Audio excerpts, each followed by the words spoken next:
Hi, it's Jay from Iridescent Tarot back with some more sparkle for you. So today I wanted to do a multi-point VR to Erin at the Witch of Saturn. Specifically, we have the hashtag peanut butter and jelly January decks. And I didn't follow the prompts as suggested. I just kind of went with my own prompts. And my first pairing is kind of also a part of a VR to her video 10 decks for surreal times and uncertain times. And to me, the Yukika tarot is really rooted in social justice, and just this justice card is the epitome of the way that this deck feels for me. And you can kind of see it in these two cards as well. And so the pairing that I have that I've been using nonstop since Yukika arrived is with this. This is the Uncertain Oracle, which is an oracle for uncertain times. And so I just feel like in the world right now, it is really helpful to have these tools that kind of lend themselves to that feeling of just dumpster fireness. And yeah, this deck has been really a heavy hitter for me the last few weeks for that reason. My second pairing, my second peanut butter and jelly combo, is also kind of a response to the Valentine's deck collection, because I don't have a ton of pink red decks, but this is most certainly my most girliest Valentine's-y combination. So here we have the Kilig Oracle and the Starchild Tarot. And I don't do love readings or anything like that really, but something about the Kilig Oracle just made my millennial heart happy and had so many nostalgic throwback things in it that I just had to have it anyways. And I feel like it can still kind of be used in an all-rounder way, even if it's kind of specifically meant to be a love and relationship oracle. Like, you can still use this deck in other ways, and I do, but it's definitely my most Valentine-y combination, these two. Yeah, they're just like very up in the air, cotton candy girly,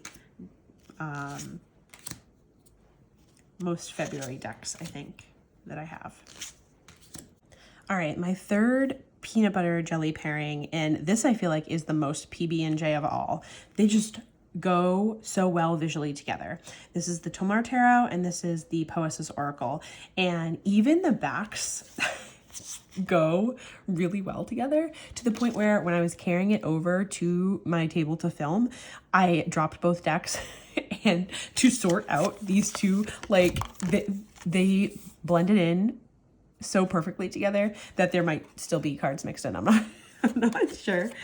But this was so kindly sent to me by a friend, and I have really been enjoying the combination of this limited color palette combo.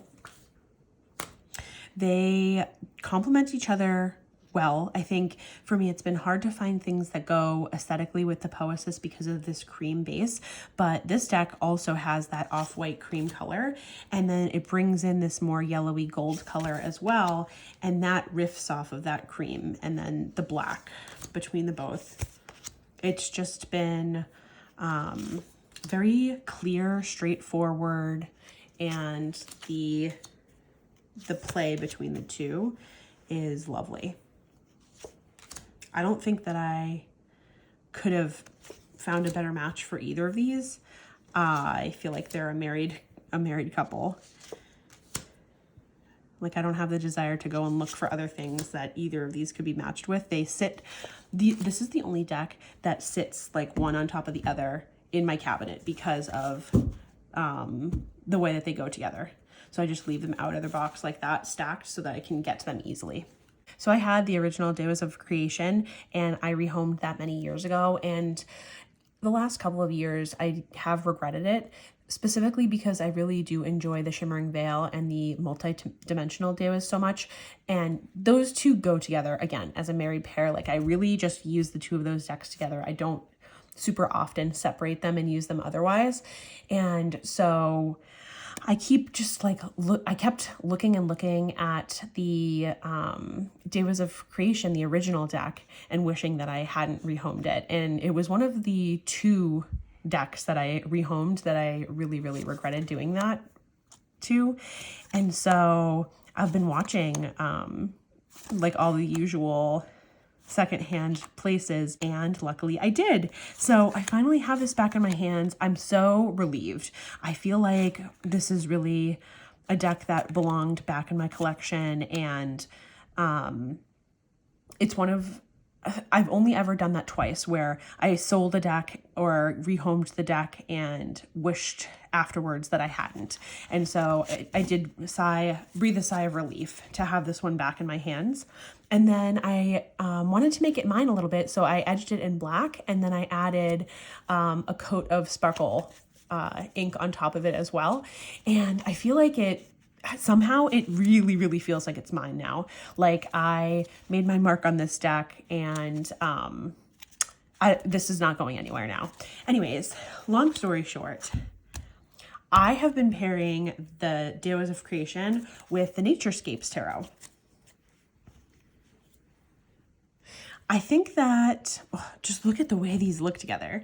I initially, when I got the Naturescapes and the Tarot of Architectural Objects, I kind of thought, well, I can only pair up photography decks with this deck. And if it's not photography, then maybe collage style decks, but the collage has to have photography because that's the only thing that's going to look good together.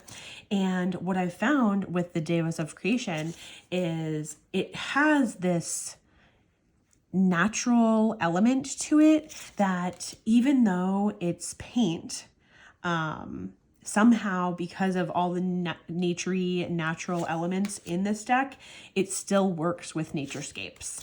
And so I've been doing the 3x3 readings with this, and I just love this. And I feel so, like, my heart is so warm that I have this back. I can't tell you. I have rehomed so many decks over the years. I've been reading and collecting for 10 years. And this was just one that I always wished that I hadn't done. And I think the key to it for me is going to be leaving it out of its box. It's a box that you have to split the deck in 2. And I just never reached for it in that box, but I've been leaving it outside of the box next to Naturescapes, and have been pulling these this week since it arrived, and couldn't be happier about it. Love. This combo is very grounding. Like Naturescapes, I talked about it in my wrap up, but it's kind of like a more down to earth, grounded version of Majestic Earth. And I kind of feel like the Devas, because this is the original and not the multi-dimensional, this feels more grounded and earthy somehow.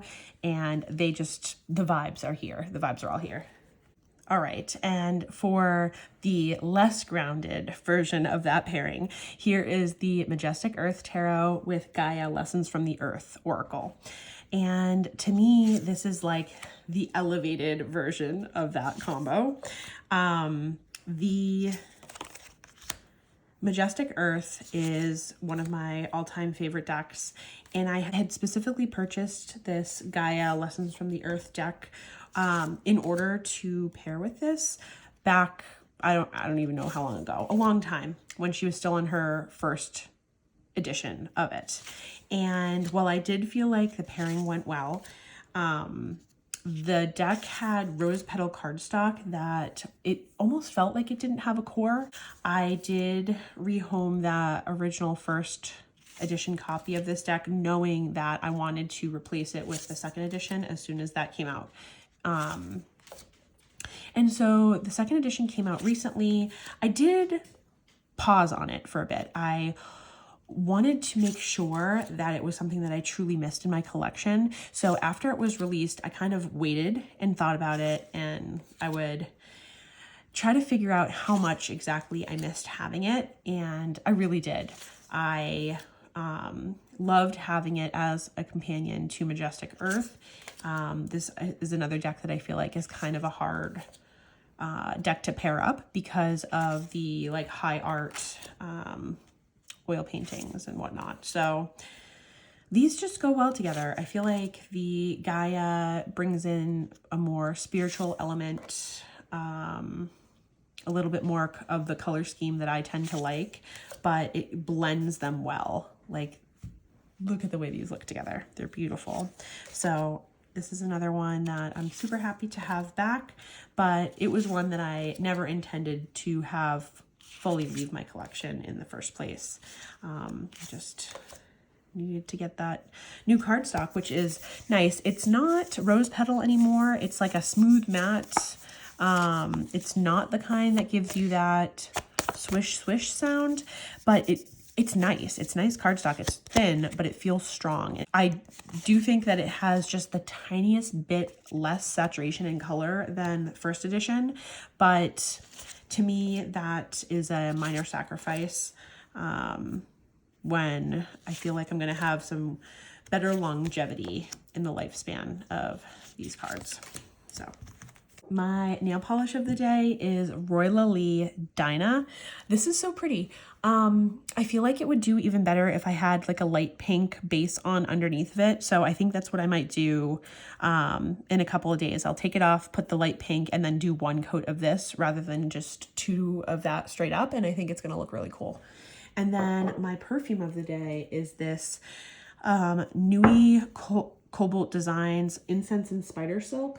So the notes of this are slender strands of cotton flower hung with trembling dewdrops, cold crystalline musk, tiny black vanilla beans, light and dark amber, copal, nag champa, frankincense, and myrrh. This is like if you walked into your favorite witchy store and you went over to the incense section and you took a nice big inhale, and then also right next to it, there's like a bakery that only sells like really high end, you know, like petit fours that you can't really smell them, but they have like this sweet edge of vanilla to it. So it's like both witchy, but also gourmand, more on the witchy end for sure. But yeah, this is a fun one. I really like this. All right, well, I hope that you're doing well. And if you enjoyed this video, please like, comment, subscribe, all the things, and I will talk to you later. Signing out.